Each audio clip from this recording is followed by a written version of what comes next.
Hello and welcome to this video, and on this video I'm going to be ranking the albums of Emerson, Lake and Palmer. In fact, I'm going to be ranking the 10 best albums, which are the best albums in my opinion.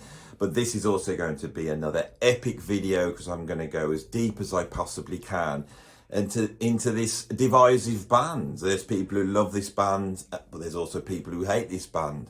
When I started this channel many years ago, I was one of the people who hated this band. I love progressive rock, but I thought ELP were a little bit crass, a little bit over the top. You know, all the things that you accuse prog of, I thought ELP was the cause of all of that.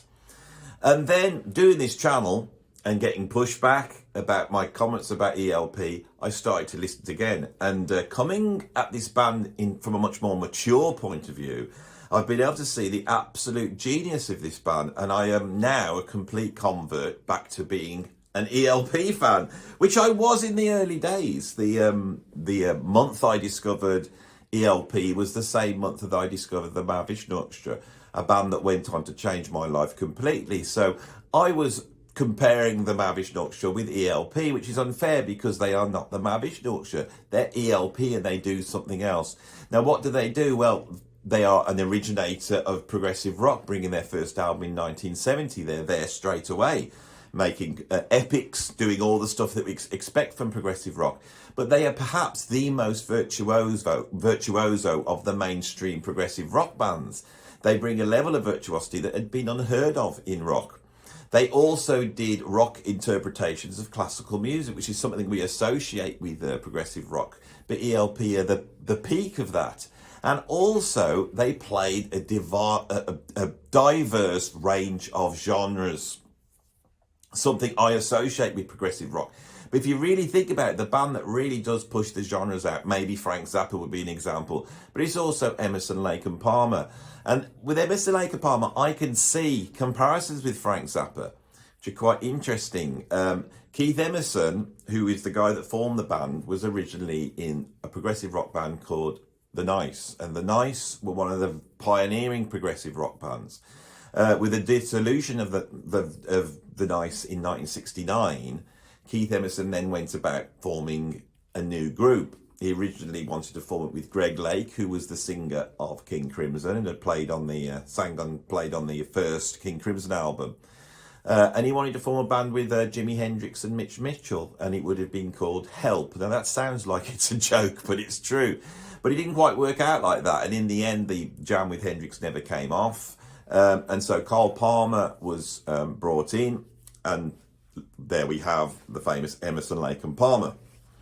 They made a series of albums before disbanding in 1979.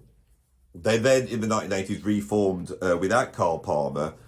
And I think this is because they're what seemed to be some sort of disagreement between Carl Palmer and the other two originally. That seems to be where a lot of the grief comes from, which is quite interesting. And so Cozy Powell was brought in. They were very lucky to find another great drummer with the surname beginning with P, so they could carry on in that form. They brought that album out. Then Carl Palmer came back in, but Greg Lake was in Asia. And so they reformed as the Group 3, and they make an album or two, I think one album, which is absolutely awful. Eventually, they had a guy called, I think, Richard Berry singing for them at that point. And then in 1991, they get the original band back together, and they do two more albums, which are called Black Moon and In the Hot Seat. Right, so if I choose the best 10 albums, which I have done, they're going to be the albums from the classic 1970s period. There's just the right amount of albums to add up for 10. So I am not really exploring those later albums. I may do it at a later date, but I think the interest here is for me to have a look at the albums that they made in the 70s. I've listened to them all. I've gone through them. The ranking I originally had has completely changed. What's at number one was not the album that I thought would be my first choice of number one. And then there was another album I thought would maybe make it to number one if I was a little bit more objective, and neither of those got there. So this is quite an interesting list. I have some of them here on vinyl, so I will be picking those out and showing you them as we go. I haven't got them all on vinyl, so where I haven't got them, you will see a little graphic over here. Right, so shall we kick off? So at number 10, you're probably not surprised to find that I've got Love Beach. But what you will be surprised if me saying this is a terrible album, this is why I put it at number 10. Love Beach is not a terrible album. Okay, there's 2 factors that are terrible about Love Beach. Actually 3. And it ruins what is actually a very good album. I think Carl Palmer never sounded better. His drum sound is absolutely incredible. What you're hearing in terms of the artistic quality is the schism that emerged in the mid-70s between Greg Lake wanting to do his pretty songs and Keith Emerson wanting to make more and more orchestral type of music. So we have these sort of cod rock songs, which I don't feel anybody is really convinced of. This has been recorded in 1977, I think, maybe 1978. But it's in the post-punk period, and ELP just looked completely out of touch. Other progressive rock bands didn't. Bands like Genesis were able to move with the times. ELP were like a huge big juggernaut, and big juggernauts weren't the thing in 1978. There were bands like Pink Floyd, and if you think of Variations by Andrew Lloyd Webber, and there's bands like Sky, and we've got like War of the Worlds by Jeff Wayne. All this stuff is very proggy, but it's kowtowing a little more to tighter pop sensibilities. Now, Greg Lake is a great pop writer, but it's like a hippified type of pop writing. He doesn't write the sort of disco-y, inflective stuff that made War of the Worlds sell 10 million. So that's that. But this is a minor. This is a minor complaint about this album. It does contain a full-on epic with Officer and a Gentleman, which is fantastic and rivals with, I think, Pirates that was on Works before. In fact, I think I might like it a little bit more. Pirates is his own thing, but we'll get onto that in a minute. The thing that's made this album to be seen as being so terrible is 3 factors. The first is Greg Lake's awful rock and roll, misogynist, cliched lyrics, which are truly awful. And in the mouth of ELP, it just doesn't seem right. Maybe David Coverdale can get away with it, but I don't feel Greg Lake can. But the big thing is the cover. The more I do this channel, the more I realise that an album its reputation rests on the cover, because that is the attitude that people come to it first. Now, this cover, this album was made at a time when ELP was struggling, you know. So the cover was a slapdash affair, you know. They were recording out in Nassau, you know, down by the beach, in a lovely hot place. You know, they're dressed accordingly. And someone said, why don't we take a photograph? So they wandered down to the beach and stood there, and they took a photograph. They didn't know that they'd end up looking like a gay version of the Bee Gees, but they do. Now, I think even if they'd have gone with that, but not called it Love Beach, they may have got away with it. All these things are what puts this album in the minds of people as being so terrible. I've done videos where I've gone on how bad it is, you know, and then I've given it a lot of listens now, and there's things I really like about it. It's not a terrible album at all, and it's here at number 10 in my chart. What you're really hearing is just ELP floundering at that point, and they want out. The band's over and done with. That's really what you feel. It's tired, and it's like going through the motions, right? At number 9, I have got Works 2. So in 1974, after brain salad surgery, ELP decide to have a break. They have a bit of a break, and they come back in 1977, and they record an album called Works, which is a collection of mainly solo material, and then a couple of, you know, band tracks, most notably the big epic Pirates, which was recorded with an orchestra. The thing with Works is it's not really an ELP album. It's like a collection of solo stuff. And even Pirates, to me, is a composition by Keith Emerson that he'd written as a soundtrack for a film about mercenaries. And then Greg Lake said, can't we turn it into Pirates? And it's got a lovely nautical pirate feel to it, you know. But for me, it doesn't have the bombast and virtuoso insanity of some of their more famous epics. But I'm talking about Works 1 here. They followed that up with an album called Works 2.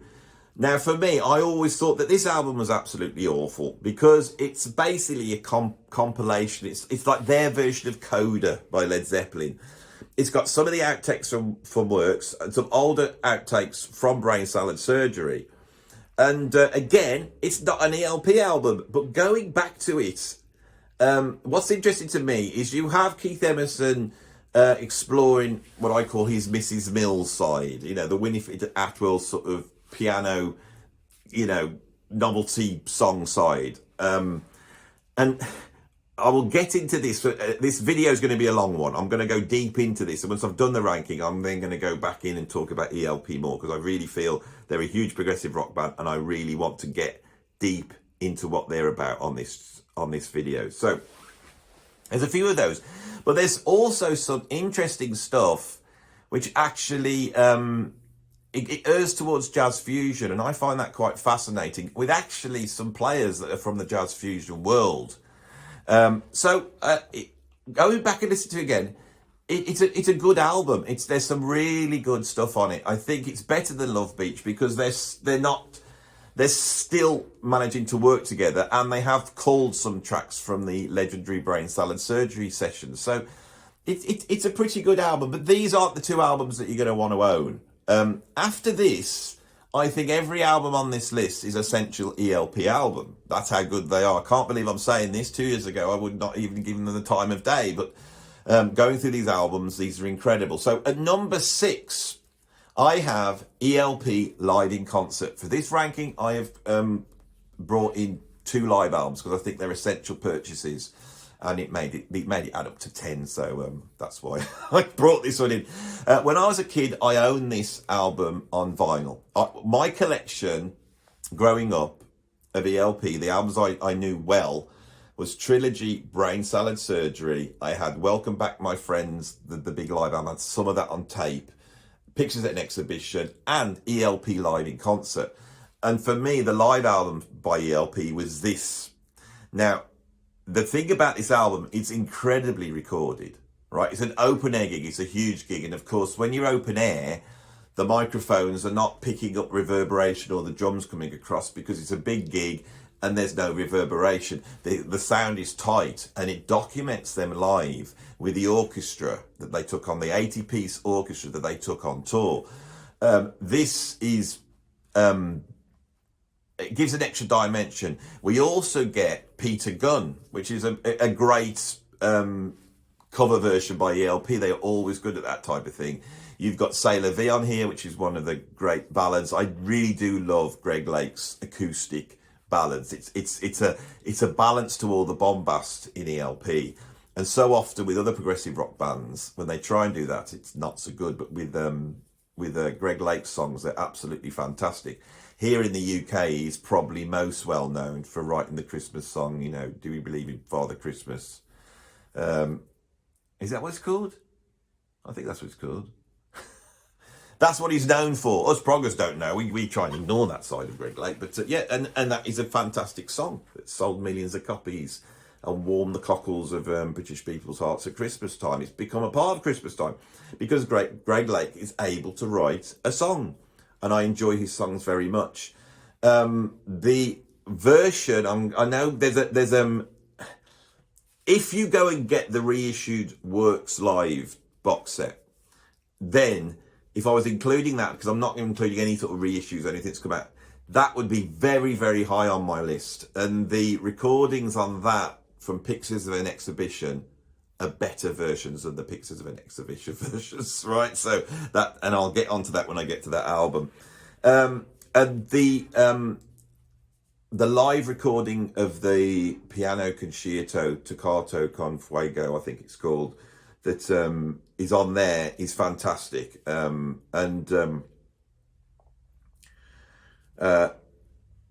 is off Works. And this is Keith Emerson really trying to push what he does and write a proper classical piece for orchestra.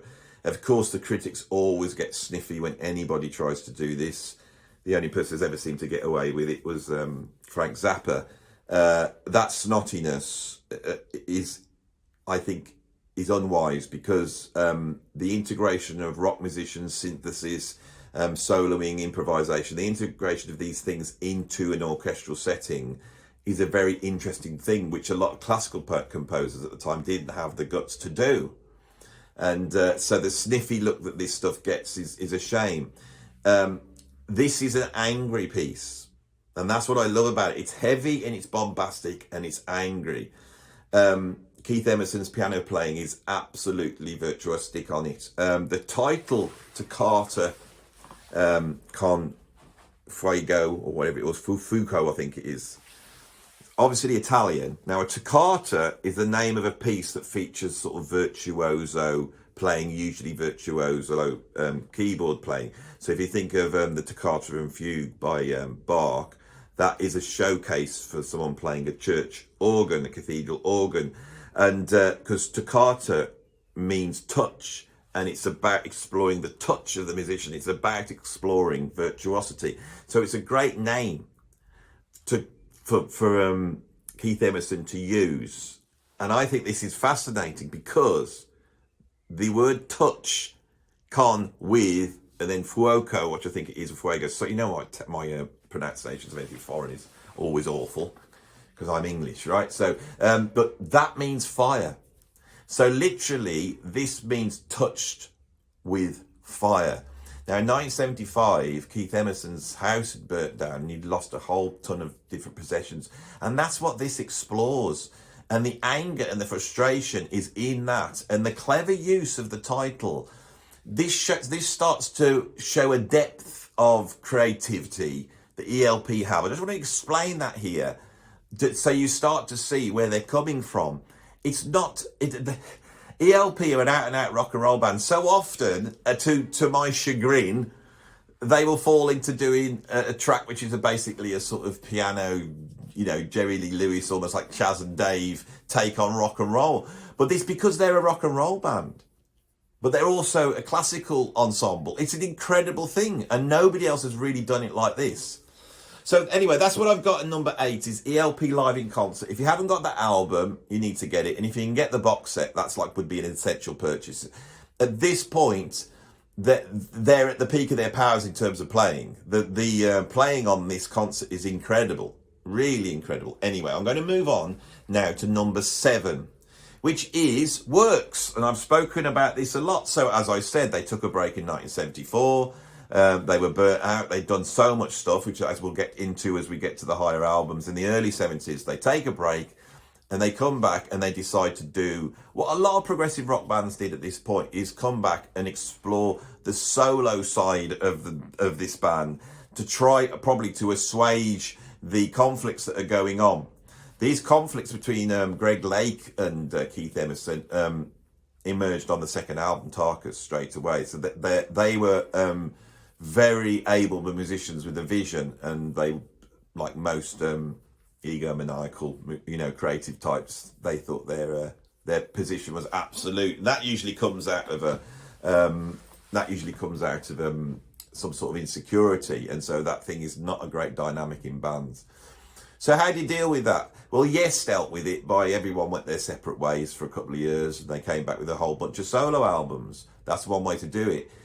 With ELP, they wanted to do it in this way, where they came back a bit like Pink Floyd did with Ummagumma, which wasn't a successful album. This is a more successful album than that. We get Keith Emerson's Piano Concerto, which I think is great. Maybe not ELP, but it's great. We get Carl Palmer faffing around a little bit, bringing some other musicians, playing some, stuff, getting some drum stuff. He does an orchestral version of Tank, I think, without the drum solo, because that's his thing. Greg Lake does a lovely album of his acoustic-y, songy type stuff, and then we get one side, which is, and it's with Fanfare for Common Man and Pirates, and is an incredible side of stuff there by ELP. This is a great album. Some people might say it should have been cut down to a single album. I don't agree. I don't think how you can do that. It is what it is. And at this point in time, these albums that were coming out, were producing hit singles. Fanfare for Common Man was a hit single. Love Beach was one of their biggest selling albums when it came out. So there was a pressure for them to come out with something. And so there's compromise. And that's what I hear on this album is compromise. That's all it is. But there is some incredible stuff. And as I said, Pirates is a great epic. There's prog on here. They're doing a lot of what they do. There's a lot of prog. There's a lot of other stuff. There's funny stuff. That's what ELP do. These first 4 albums, Love Beach, Works 2, ELP, Live in Concert and Works, these are of ascending goodness. From now on, we are now moving from the last 6 into like prog masterpieces, right? They're absolutely incredible prog albums.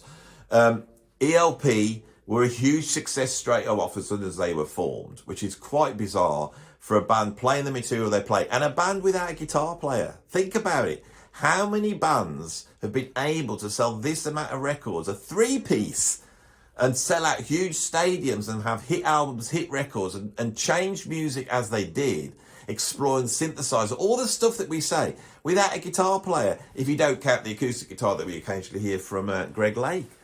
It's an incredible thing. And the reason is because they are a rock band. There is a sound with this band. And when you hear it, there's a heaviness. Now, I'm going to get into this as we go. This is going to be a slow burn on this video. It's going to be a long one. I'm really going deep into ELP on this one. So, at number 6, I have this one here, which is called Pictures and an Exhibition. Now, the first ELP album I ever bought was actually the best of ELP, and it had some geisha girls on the front holding their albums.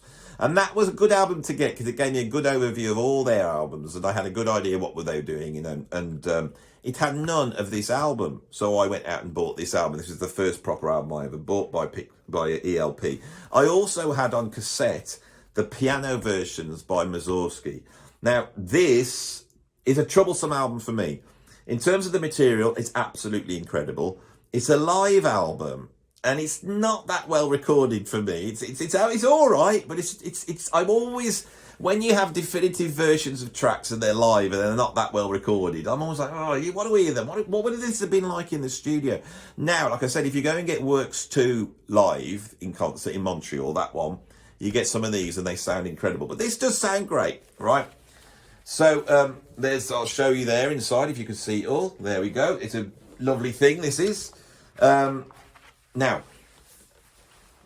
Keith Emerson had come to the fore in the nice doing sort of rock versions of non-rock songs. Originally, they did a Blue Rondo a la Turk on the first Nice album. Then they did America by Leonard Bernstein. And there's an interesting story about Leonard Bernstein, because I think when they were doing Pirates, I should have told this story on the one before. They wanted Leonard Bernstein to come in and do it, and he did come down and he listened to it, and he sat there with his head in his hands, and then he looked up and he went, primitive. And the thing is, it's because he does not understand the rock. Keith Emerson is a unique musician. When I get to the end of this, I'm going to talk about Keith Emerson, a little bit about Greg Lake and Carl Palmer, but I'm going to go into my thoughts on Keith Emerson, because I think the guy was a real genius, actually, and he had a vision. And I think if we look at his upbringing and we look at his influences, and the eagle-eyed of you may have noticed, unless my head's obscuring it, there is an album in the background, and you know the album in the background, or the stuff in the background, always relates esoterically to what I'm talking about. So if you're looking at that might give me what has he put that one there for? Anyway, we'll get onto that in a minute. This one follows in the tradition of Keith Emerson and then ELP doing rock versions of classical music, right? They're not the first to do it. You think of Wendy Carlos with the Switched On Bach albums, and other progressive rock like Yes on Fragile. You know, Rick Wakeman does this version of a Brahms piece. But ELP are the greats at this. Now, Mussorgsky is the rock and roll, alcoholic, bombastic, heavy metal composer. He's written 2 of the most heavy songs, right? These are heavy metal songs to me. Night on a Bear Mountain and The Goblin, which is done on this. That's heavy stuff.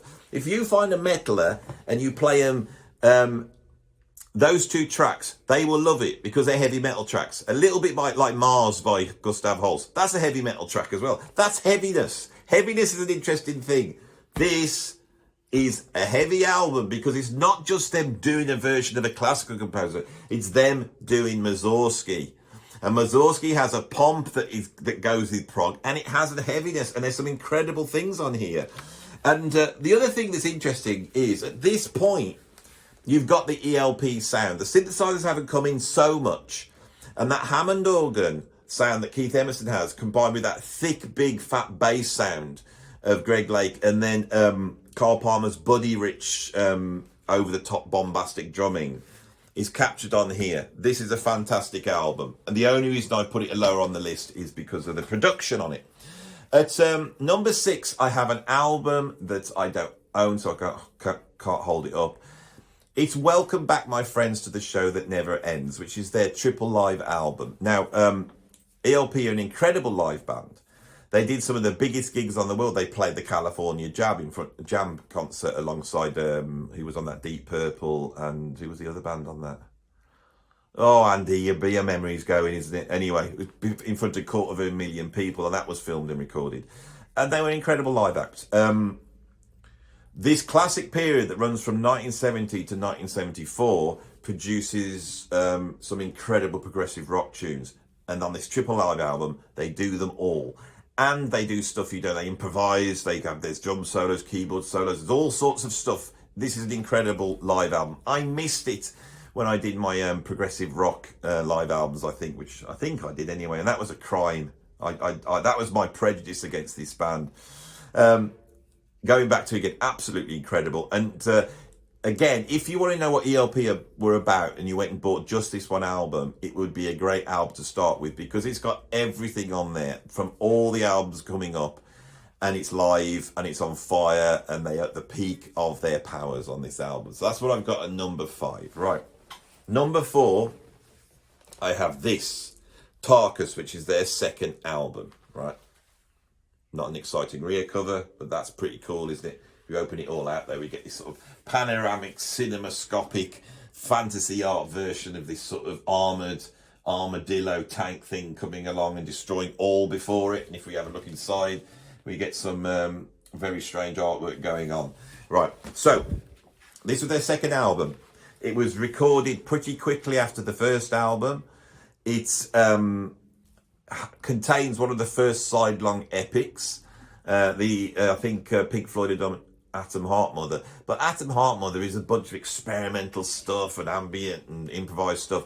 This is a full-on progressive rock epic. It could be the first one. If you could think of any others that are proper, through composed, massively arranged, virtuoso sidelong tracks, it's this one here. And Tarkus is incredible. Tarkus is as great as Close to the Edge, right? Tarkus is incredible, right? If side 2 was as good as side 1, this would be at number 1, I think. Side 2's okay. This is where we start to see the comedy element, because we've got the rock and roll sort of, you've got that rock and roll pastiche, Jeremy Bender. You've got Are You Ready, Eddie? And I hated this when I was a kid. Looking at it now, after the heaviness of Tarkus, these two comedy tracks basically bookend some really cool prog. And there's some really good stuff on here. A Time and the Place is absolutely wonderful. And so I went back to this again. I put it on yesterday again. And I was thinking, this is an incredible album. It's just what it's up against, because at number 3... I had what my gut instinct should be at number 1, one of the greatest progressive rock albums ever made. Brain Salad Surgery. I will open up and you can have a look inside this. What a cover this is. Look at that. This is ELP at the peak of their powers, right? They have an epic on here that is longer than the side. Carnival 9 is longer than the side. We get Toccata, which is this modern classical piece. We've got like the comedy. We've got Benny the Bouncer. We've got the version of a classical piece or an orchestral piece, which is in Jerusalem. It does all the things the ELP should do, right? why is it not at number one? Because they're at the peak of their powers. And I've wondered this and pondered it. And again, for me, this is only my personal opinion, I think it's the sound. All the albums up until this point were engineered by Eddie Offord.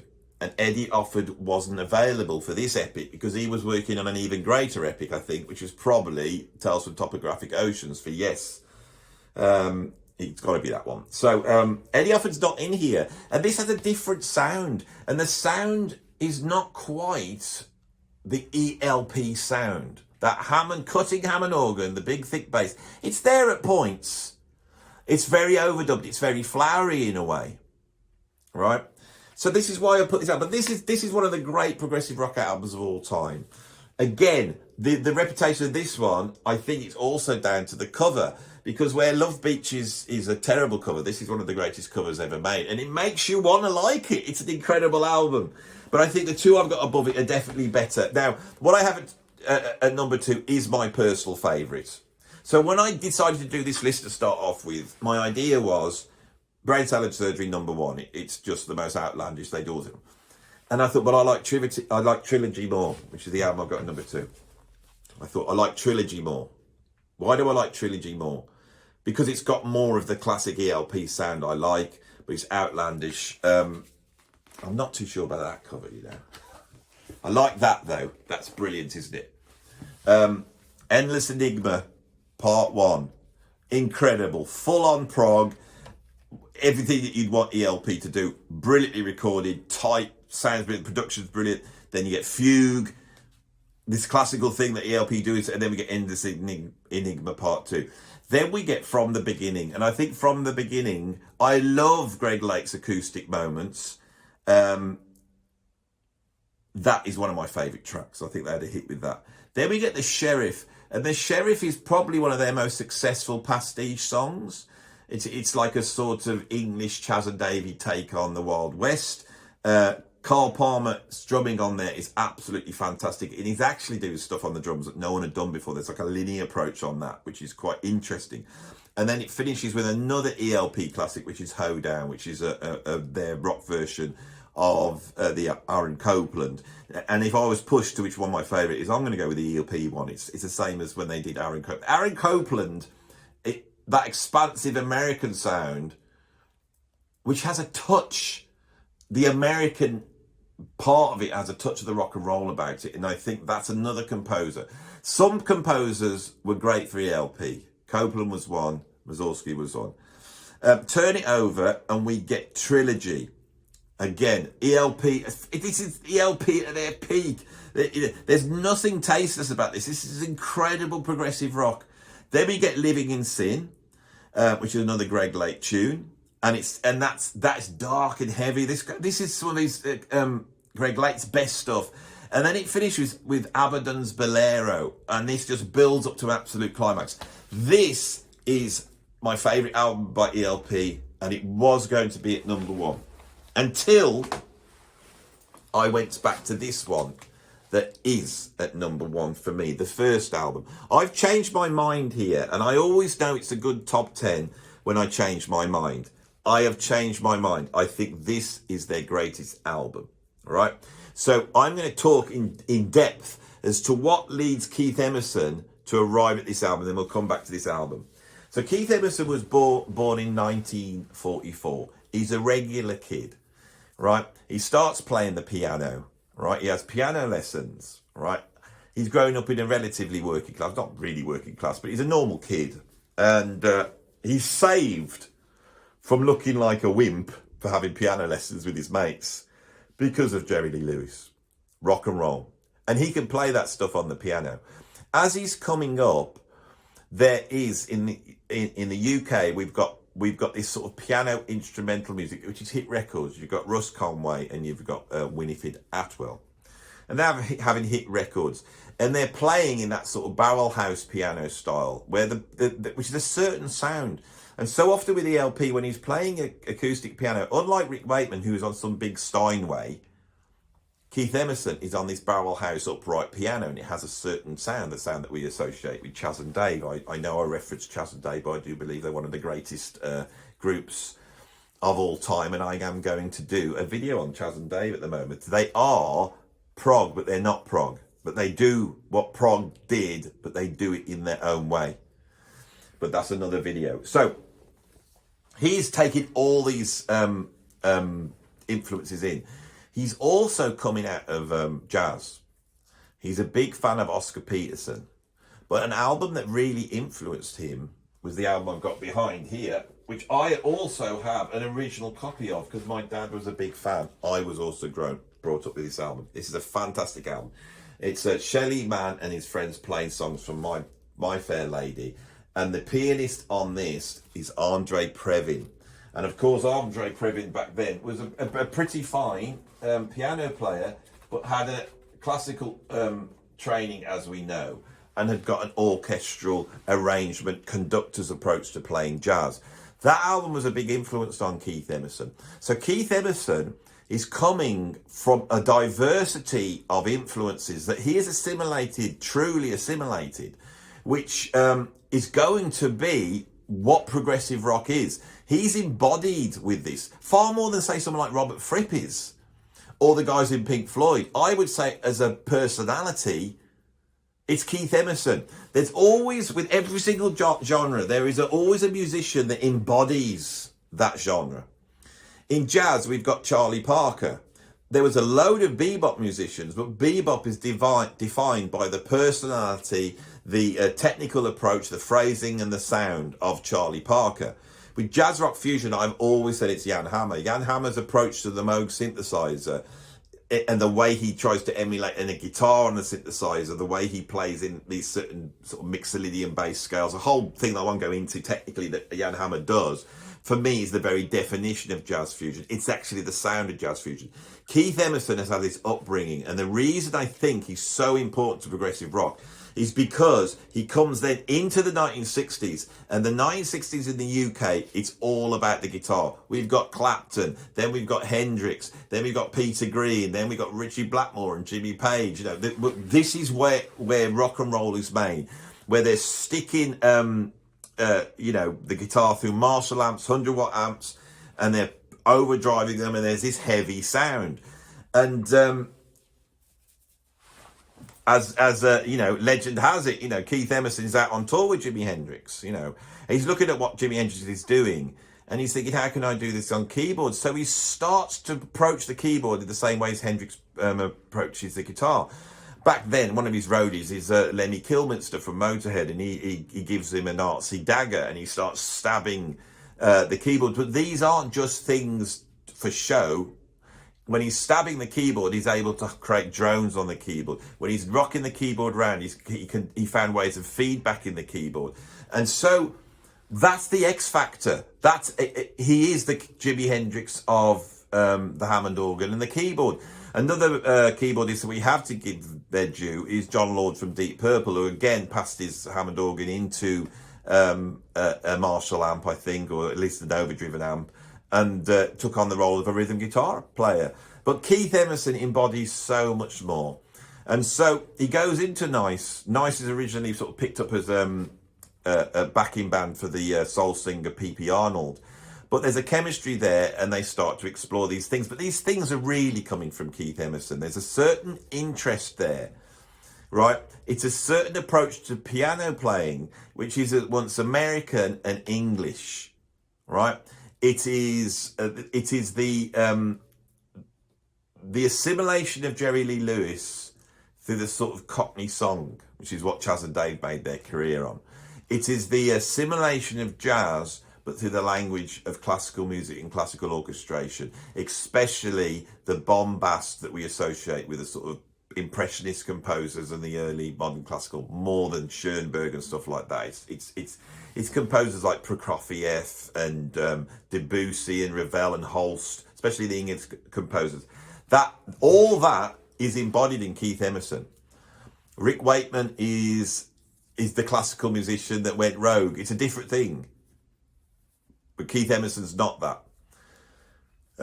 When the Nice dissolve and he puts together ELP, and this is why I've changed my mind about them, because most bands need to get going, But with ELP, it's not the case. I think there was a situation when they were, when the Nice were touring with King Crimson, where Keith Emerson ended up jamming with Greg Lake, and as soon as they played together, it was like, oh, the way that Greg Lake played bass, that sort of beautiful voice that can beat rock and roll, but also can sing like a choir boy if needed, and that thick bass with Keith Emerson's heavy chordal playing, with that sort of overdub sound, the feedback and the bombast. I've said bombast a lot on this. You know, there's a drinking game in here, I think. And the bombast, sorry about that, you're going to have another week. So that creates this sound, and that's the sound. And then they go looking for a drummer. Now, Carl Palmer had played with Atomic Rooster, and I think he was playing with, what's his name, the fire guy? Fire! Arthur Brown. Right, so I have to trigger myself by singing tunes, you see. This is how I live my life. So anyway, so Carl Palmer, probably the least well-known. Greg Lake's quite well-known. Keith Emerson is a superstar at this point. And so they go in as like a democracy, really, and call themselves Emerson, Lake at Palmer, which at once puts a spotlight on the three musicians, but also sounds like an accountancy firm or estate agents. Which is incredible. So there's this very straight-laced thing going on, and there's the wild abandon of ELP going on. So what we have with ELP is it's the embodiment of progressive rock. They are the embodiment of progressive rock, more than any other band. This album comes out in 1970. It's one of the most important progressive rock albums in the history of progressive rock. Who else in 1970 had done something like this? Of course, we'd had In the Court of the Kings and Crim in 1969. 70, we've got like Stand Up by Jethro Tull, they're moving towards it. But this, you know, forget Third by Soft Machine. This is out and out progressive rock. And they nail it on these tracks here. They nail it. Every one of these is absolutely fantastic. And this chemistry that I'm talking about is nailed on this first album. If you get this album, it does everything ELP do. You don't need to get another album. It's all here. And it's here with a gusto. I'm so glad I used that word. It's here with a gusto. A gusto. Oh, I was using bombast. But if we want to describe bombast and gusto, this is what ELP are. Yes, haven't got gusto. You know, Hatfield and North don't have gusto. ELP have gusto. There's only 3 of them. Right? The Barbarian. That's it. That comes out, which is that a version of a Janacek track? I don't know. They actually put the composer. So I think when they started off, they didn't actually mention the composers. And I'm not, he just says Emerson, Lake and Palmer. But I think that's so they start off doing what they do, which is a sort of heavy rock version of a classical tune. Then we get Take a Pebble, which is quite a long track. It's a Greg Lake acoustic track. Beautiful track, and it opens out and does all these strange things. Then we get Knife Edge. I think Knife Edge is my favourite ELP tune. It wasn't before. I didn't really have one, to be honest. I don't know what. Knife Edge is just so heavy. If ELP hadn't been heavy, and that vocal, they're heavy. There's a riff there, but that riff, like Black Sabbath, the way Greg Lake sings along, that thing he sings. It's like Black Sabbath. They're so heavy on Knife Edge, and Knife Edge is just incredible. You turn it over, and then you get the 3 fates, and the first one is called Clotho. Is that a fate? Is it? Oh, I love when rock bands do Greek references, and that is recorded on the Royal Festival Hall organ. It's incredible. On their first album. Then we get a piano solo, virtuoso, and then we get a piano trio. Explore the areas that they would do on part 2 of Carnival 9 later on. And then we have Tank. Now, Tank's wonderful, right? Toad, Ginger Baker. I don't want to hear that. Rat Salad. Everyone's doing this. Rat Salad. Yes, good. Moby Dick, you know, a riff and then an open drum solo. That is not this. This is an orchestrated piece that has solo drums within it, improvised solo drums, I assume, and And the speed, you know, how old is Cole Palmer? He was 22 years old. He's been brought into this band, and the speed and power he's playing at is like Buddy Rich. It's quite incredible. And then we end with Lucky Man. And they were very lucky because this is an incredible pop song, a nice acoustic song, and I think they had a hit record with it. This is their best album, I'm pretty sure. So I'm putting my neck out. Let's see what you guys think. I think that is number one. So that is what my ranking has been. And I hope that I have now, and I do feel better for it, that I have been able to really finally give this band what they deserve in terms of applause from me, especially Keith Emerson. Keith Emerson seems like he was a troubled guy. I can hear it on that piano concerto. You know, he had alcohol problems.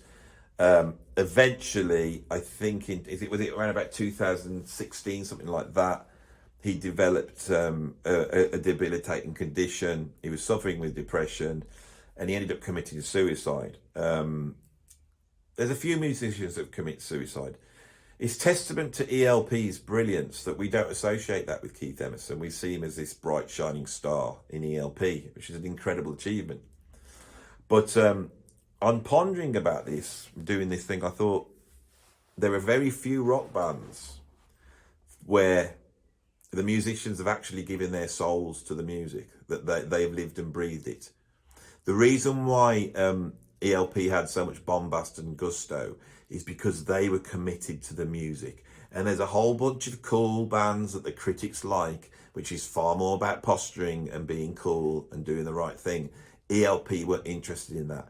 ELP were interested in creating incredible music, and they made millions, but they spent millions. This is the band that tried to take an 80-piece orchestra out on tour. This is the band that where Carl Palmer had a drum kit made that was so heavy because it was made out of metal that it couldn't be transported. It weighed about 4 tons. This is the band which had like special Moroccan carpets wheeled out that cost thousands of pounds so Greg Lake could feel that this is an outlandish band, but the money was spent back on the live show, was spent back on the albums, and you see them reaching. Now, of course, they reached a bridge too far, right? Or maybe an epic too far. What's wrong with that? If we are saying they're the embodiment of prog, when punk came out and disco came out and the climate changed, there was going to be one band that was going to be sacrificed on the altar, and it had to be ELP. It couldn't be any of the others. The others were able to, without that bombast and gusto, they were able to change their sound and start writing some pop songs, and before you know it, Genesis are doing funny dances and walking up and down like the Hofmeister Bear. Do you remember the Hofmeister Bear, British people? They're doing all that bit. ELP couldn't do that, right? They floundered through the 1980s, never did anything really after that. Reading into it, there definitely seemed to be, a schism between the three members. It's logical that Keith Emerson and Greg Lake would start battling. Cole Palmer seems to emerge in the 1980s as being the one that doesn't want to get involved in it, and I actually don't know why that is or what his issue was. When Keith Emerson died, Greg Lake did a beautiful announcement about his partner in music, and then he died a few months later. So the only guy left now is Cole Palmer, and now Cole Palmer is out with his sort of ELP tribute show where he plays along with these guys. It's interesting to me that they couldn't get on in life, but now he's got them on video. They can get on in death, which is probably a good thing because he is keeping the memory of this band alive, because the mainstream media aren't going to keep it alive, right? It'll be a grudging nod now, right? But they're still wonderful, right? So that is the end of this ranking video. I had so much to say. I've been listening so much to them. And I found out so much stuff that I wanted to say about them. I haven't said it all. But I'm riffing, as you know. I'll come back to them. There's more to be told about this incredible band. I am a fan. And I think they're just such a great prog band. I ignored them, so I didn't listen to them that much. I didn't really take them as in their world. I fought against their world, which is what everyone does when they don't like a band. I didn't enter in their world. Now I've entered into it. it's like a kid in a sweet shop because Yes albums, I know them all inside out. When I put on Tarkus the other day, I put it on and I thought, let's compare it to Chick in the Tail by Genesis, because that's one of the greatest prog albums. I put it on and I was like, it's ELP for me now. I'm a convert, ELP convert. You guys have done that, having a go at me. Please remember this with this channel. I don't make one video then just walk away. This isn't the platonic video. This is a journey, and that's what you're going to get from this. You're going, Andy's changed his mind. But it's not all subjective. It's not all subjective, because people are going to agree with this list. There's a level of subjectivity and there's a level of objectivity. In music, there's a compromise. There's always a compromise, and it's the great sublime compromise. And that is the esoteric message of my channel, isn't it? That's what I'm trying to get across all the time. You know, there is the sacred and the profane. There is the high and there is the low. There is the Henry Higgins and there is the My Fair Lady. Oh, I've given it away now. Thanks for watching. If you like this video, stick a like on it. If you want to see some more, subscribe by clicking the subscribe button. Now, neither of those things will hurt you, but it will help my channel immensely if you do it. If you like it and subscribe, it will hurt it immensely. As I'm filming this, I am flapping around at 29,000 subscribers. Right, I need another 1,000, then I've got a nice round 30,000. Now, I'm a prog fan, so I've got that anal retentive thing. You're a prog fan, so you've got that anal retentive thing. Think about it. It's sitting there at I think it's 28, at the moment it's 28,950, not that I don't look at it every day. Now think about it, that's not a round number, is it? You're watching this video, if you subscribe now, we can get it over 30,000. And 30,000 is a nice round number. It's got the number 3 in it. You know, three's a lucky number, isn't it? So, you know, I'm appealing to your anal retentiveness and the slight autism spectrum that you're all on, prog fans, to click on subscribe. Is that politically incorrect when I just said that? But I'm on the spectrum, so does that make it better, or was I don't know? I don't understand this. You're allowed to say something bad about an identity group if you're a member of that identity group. I never quite work out whether you can or not. Anyway, oh God, I'm getting confused now. If you want to support me with money, the best way of supporting me, you can support me financially by becoming a patron. And if you become a patron, you will get access to 3 incredible things. The first will be my Patreon. And on my Patreon, there's a whole ton of extra content that you can watch. And I'm always putting stuff up. You know, if I'm listening to an album, I'll film myself, have a chat about it. There's a whole ton of stuff. That's the first thing you get. The second thing is you can join the Patreon meeting. Now, I've been putting some of those up online this week so people can see what they're like. They are just chats, right? Don't think that anything in there is like real opinions. It's just chats. It's just an example of like all these music fans just chatting about music. You know, sometimes we get it wrong, sometimes we get it right. If you want to come and do that, you know, you're welcome to, and you just got to do it by being a patron and joining. If you become a patron, you will also get access to the Patreon WhatsApp group, which has grown into a major thing now, with a whole ton of incredible music fans sharing music, talking about music, making friends. And I'm sure they're going to take it all over. There will be an insurrection at some point, and I will be pulled down as the dictator that I am of that group. I will be pulled down like Gaddafi. They'll find me hiding in a sewer somewhere, and it will get taken over by somebody else. I thought it would be Doran, but now I think it's going to be Colin. That's a little joke for the my patrons. So if you want to get involved in all that, it's a proper thing. It's a proper thing. And the thing is, my Patreon, if you don't want to spend any money, come over and become a free member, because every now and then, a couple of times a month, I put stuff out for the free members, so you get a bit of extra content. And it's secret content because it's outside of the gaze of the mainstream. You know, I could be a bit cheekier. If you think I'm cheeky here, wait till you see me on the old Patreon. But if that's not for you, if you just watch this one video and you went, and it's like, because I'm like a video busker, I'm here doing this, I'm busking away, and I have a tip jar. It's called the PayPal YouTube tip jar. There's also a link down below about that.